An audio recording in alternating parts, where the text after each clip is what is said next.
Olá pessoal, sejam bem-vindos à apresentação do artigo intitulado Projeto de superfície seletiva em frequência com estabilidade de polarização em angular para aplicações na banda ISM.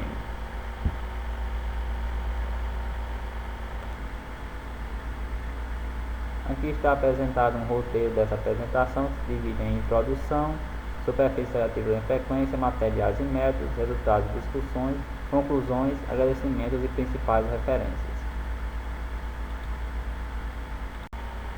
Falando um pouco agora sobre a comunicação sem fio, essa tecnologia apresentou um grande crescimento nos últimos anos devido à praticidade que a mesma oferece aos seus usuários, eliminando a necessidade de cabos entre o transmissor e o receptor. Aqui na figura 1 a gente vê um sistema típico de comunicação sem fio que emprega a tecnologia WLAN, certo? Nesses ambientes de comunicação indoor, a onda eletromagnética que sai do transmissor até o receptor sofre vários fenômenos como reflexão, transmissão, difração, dispersão, e todos esses fenômenos influenciam na qualidade do sinal, ok? Em especial, nesses ambientes de comunicação indoor, os fenômenos de reflexão e transmissão são os principais responsáveis pela perda de qualidade do sinal entre o transmissor e o receptor. Então, começou-se a pensar em várias maneiras de melhorar essa comunicação e diminuir essa perda de qualidade do sinal. E foi nesse contexto de buscar-se soluções para a melhoria dessa qualidade de sinal em ambientes de comunicação indoor que surgiu essa proposta de aplicação de superfícies seletivas em frequência, mais conhecida pela sua sigla em inglês, FSS, para a modificação das características internas do ambiente.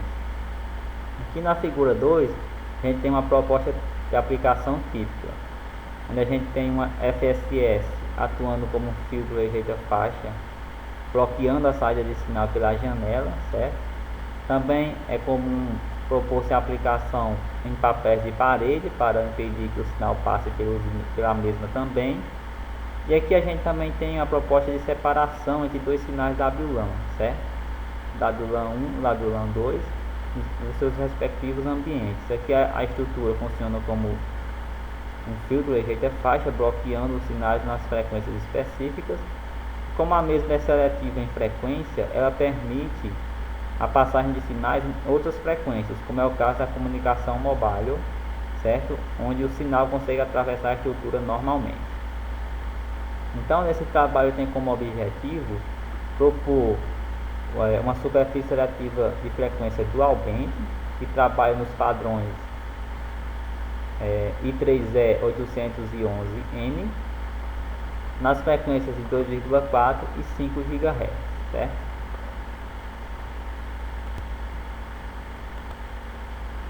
Falando um pouco sobre superfícies seletivas em frequência, essas estruturas atuam como filtros espaciais para ondas eletromagnéticas.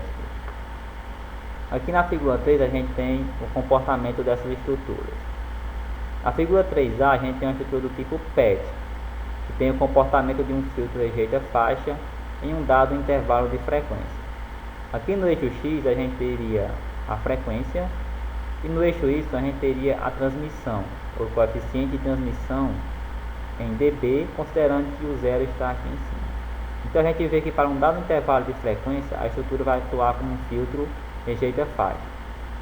Já a estrutura do tipo abertura, ela apresenta o comportamento de um filtro passa faixa, certo? Em um dado intervalo de frequência, ela vai permitir a passagem de sinal e bloquear o mesmo para todas as demais frequências. É possível obter outros comportamentos também, como de passa alta e passa baixa, certo?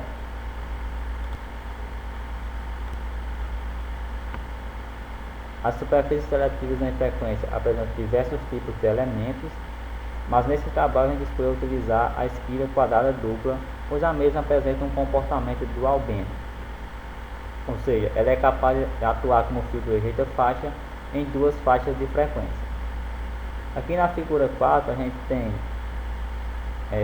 a espira quadrada dupla, bem como seus parâmetros físicos utilizados para projetos de dimensionamento, e o seu circuito equivalente, que deriva do modelo de circuito equivalente, que é um método bastante utilizado para análise e dimensionamento de superfícies seletivas em frequência, pois o mesmo exige um baixo esforço computacional quando comparado com o método de onda completa. No circuito da figura 4b, Z0 é a impedância do espaço livre, e aqui a gente tem uma reatância indutiva e uma susceptância capacitiva que derivam dos parâmetros construtivos da estrutura.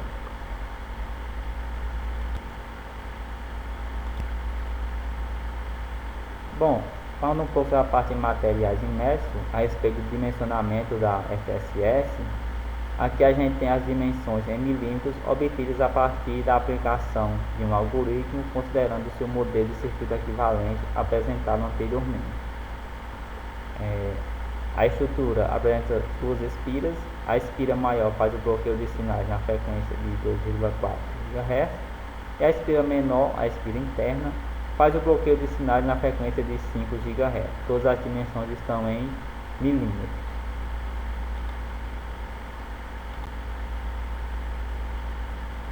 Falando sobre a parte de simulação, a estrutura foi simulada no software validado comercialmente HFSS da ANSYS, e como substrato utilizado para dar suporte mecânico à estrutura, utilizou-se um substrato de FR4, cujas características baseadas em valores comerciais são apresentadas, sendo uma permissividade relativa de 4,4, tangente de perda de 0,02 e uma espessura de 1,56 mm.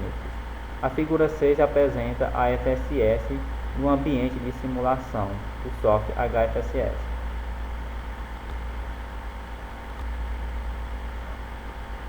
Fazendo-se agora a análise das frequências de ressonância da estrutura, a mesma começa a atuar como filtro rejeita faixa quando o seu coeficiente de transmissão, o S21, fica abaixo desse limiar de menos de 10 dB, e a frequência de ressonância ocorre na frequência em que o coeficiente de transmissão apresenta o seu menor valor.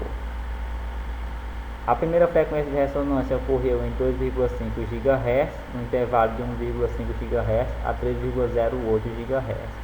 A segunda frequência de ressonância ocorreu em 5,84 GHz e 4,42 GHz a 7,29 GHz. Ambas as frequências de ressonância e os intervalos estão de acordo com o especificado pelo padrão I3E 811N. Logo, a estrutura apresentou um resultado satisfatório em sua frequência de ressonância. Discutindo agora os resultados da análise de estabilidade angular da estrutura, a mesma acontece variando-se o ângulo de incidência da onda eletromagnética. Esse trabalho foi variado no intervalo de 0 até 75 graus, com um passo de 15 graus. Primeiro foi variado para o modo transversal elétrico, o modo TE. Os resultados estão apresentados na figura 8. Pode-se notar que, apesar da estrutura apresentar algumas variações na frequência de ressonância e deformações no gráfico para diferentes ângulos de incidência, a mesma continua atuando como filtro rejeita faixa nos intervalos especificados, apresentando resultados satisfatórios. A mesma análise foi realizada para o modo TM, o transversal magnético, e nota-se que o modo transversal magnético foi mais sensível para variações de incidência da onda eletromagnética. E pode-se notar que para o ângulo de 75 graus, a estrutura saiu do intervalo de frequência de ressonância especificado, porém apresentou um resultado satisfatório para todos os demais ângulos.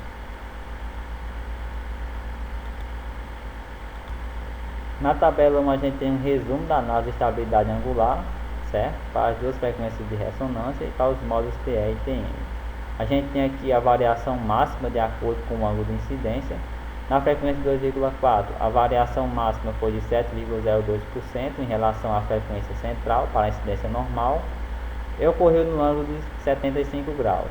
Para o modo TM foi de 6%, ocorrendo no ângulo de 60 graus. Já na frequência de 5 GHz, no modo TE, a variação máxima também foi de 7,2%, ocorrendo no ângulo de 75 graus. Para o módulo TN foi de 9,4%, ocorrendo no ângulo de 60 graus. A gente pode ver de fato a frequência de 5 GHz foi mais sensível para a variação do ângulo de incidência.